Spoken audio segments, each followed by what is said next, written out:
Hey guys, welcome back to the channel. Today we're talking about Stellar Blade. It's been out for a couple of weeks. I've played it, I've beat it, I'm working on my second go around. Some people on Twitter have even went around 3 times and gotten, I think, the platinum trophy. I haven't gotten that far. I don't know if I will, only because of time. My wife is playing it as well. She's loving the game.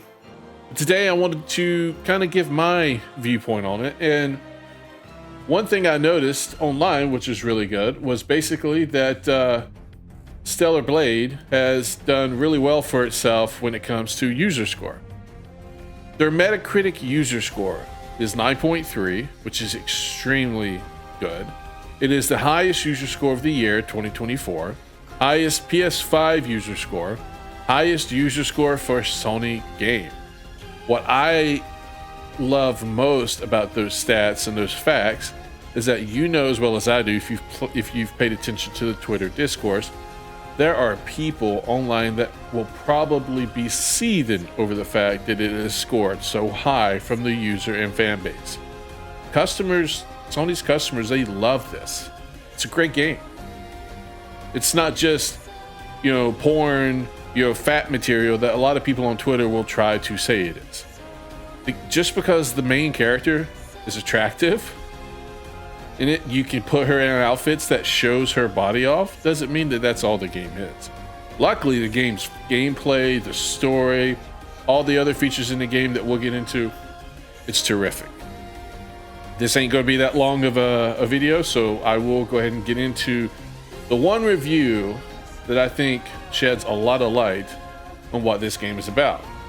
Now, you have some people, again, in the critic scores, they talk about, here, I'll point one out. Stellar Blade is at war with itself in a conflict between style and substance. Sadly, style wins with merciless regularity, but there's a strong core of genuinely good gameplay fighting through an ocean of bells and whistles. So this person gave it a 75. The Jimquisition, I think it was. That was the reviewer.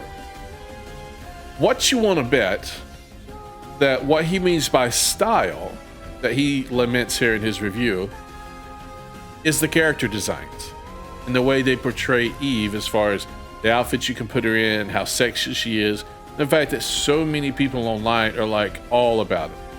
Look, guys love attractive women. I'm a pervert. I'll admit it up front. I'm a pervert. That's why my Twitter handle, my Twitch username is PervySage. That's what I mean. It fits. That's what my wife calls me. It fits. Okay, so I love a good character design. Luckily for us, we get that. And also, we get more than just that. There's a lot more to this game than just that, but I will admit, that gets you in the door. When you're selling, look, there's a reason why in the 90s, a lot of video games, even bad ones, a lot of video games on the cover would have scantily clad women in a bikini, in some other bathing suit, or in some other outfit where they're big breasty, women, and it gets your attention. And guys buy video games, and that's what they want. As much as you may try to say, oh, it's gooner crap, it's porn act, no, bullshit. Get that crap out of here. Guys want hot babes and sex sells. Girls don't mind it either. Okay, my wife plays the game. Now, she chooses to dress Eve differently than I do. That's her prerogative. I don't have a problem with that. She laughs and doesn't have a problem with what I do, because she knows I'm enjoying it. So, the one review that I wanted to discuss, Dark Dinosaur, he gave it a 10. And this is a user review now, not a critic review. This is a user review. Dark Dinosaur states, fantastic combat that rewards the player for playing correctly. Link and Repulse are great additions that add depth to the combat. Absolutely top tier soundtrack. Hats off to the composer and the team. Side missions are amazing. They're short, come with good story, good rewards, and don't feel like a chore. Perfect balance of conversation and gameplay. You spend more time actually playing the game instead of watching some dudes talk. Gun mechanism is surprisingly great and blends well with the combat. Huge variety of outfits designed for the main character. They all look gorgeous. Great story, well-designed areas and environment. Story mission design is simply excellent and heavy action packed. Often given Uncharted vibes. Animations are polished. Jumping, running, climbing up and down. all feel great and nicely done. Cons: voice acting in English is rather average. Korean version is superb. Excessive use of some regular enemies. That's it. The game is just simply superb. Can't wait for the DLC and sequel. I don't know if we're going to get a sequel, but I have seen online where they don't plan any DLC. Now, whether that changes or not, I don't know. I would love to have a sequel. I would like to see what happens next for Eve, or maybe they do a prequel, because there is a certain character in the game that I would love to see her story. Not to mention she's also hot. So, you know, I think for the most part, I agree with 99% of this review. The one part I don't agree with, excuse me, my allergies, man. Whew, that time of year. The one part I don't agree with is the voice acting being average. I didn't play the Korean stuff, the Korean version of the game. I just didn't want to read subtitles. I thought the English was well done.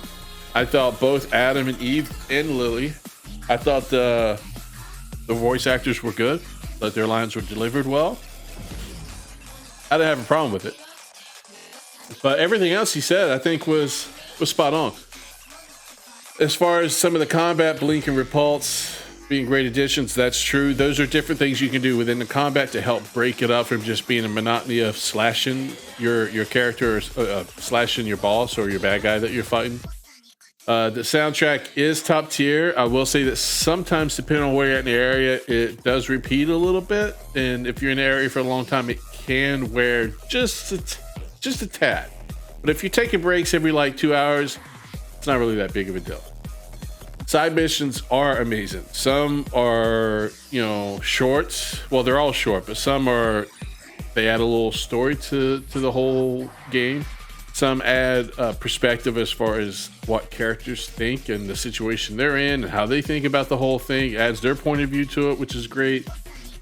Some are touching, but they all have good rewards. They get you a lot of experience for skill points, or they give you like a can. Now, if you play the game, you know what I'm referring to. And they don't feel like a chore because they could give you an outfit as well. Now, the can also lead up to outfits. There's like 49 cans throughout the entire game. I've collected 48 out of 49. Unfortunately, I missed one towards the end of the game, and I can't go back and get it. So I'm having to pick it up through my second playthrough.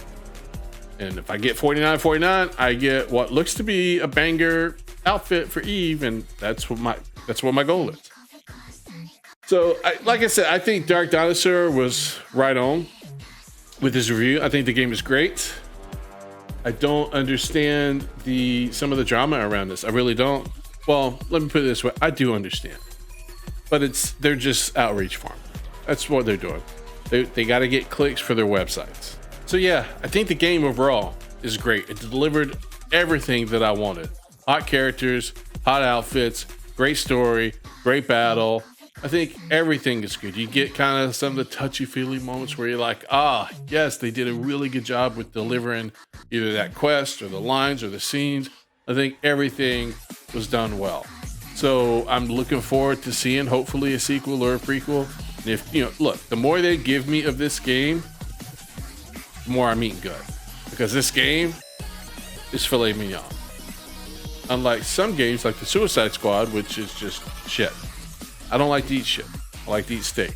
This game is definitely steak. So if you haven't played it, I strongly suggest you get the game.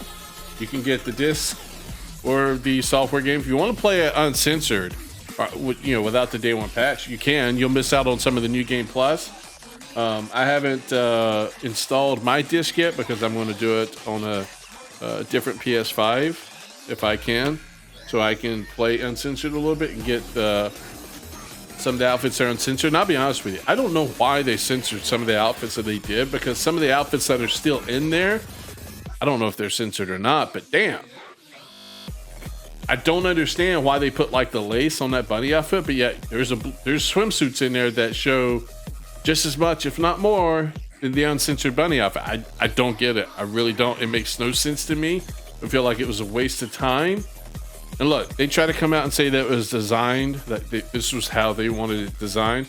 Bullshit. You don't put outfits and print it to disc and just change it in day one patch if that was your design. If it was your design, it would have been printed on the disc. So don't give me that crap. You may have been forced to change it by Sony, and you might not want to admit it, but we all know what happened, okay? It just doesn't make sense to me. I really don't get it. I mean, there are certain outfits out there that I'm like, damn. And those are outfits I play with, not gonna lie. So it was a great game. I think you should get it. And yeah, I hope you guys liked the video. Don't forget to like and subscribe down below. And I will talk to you next time.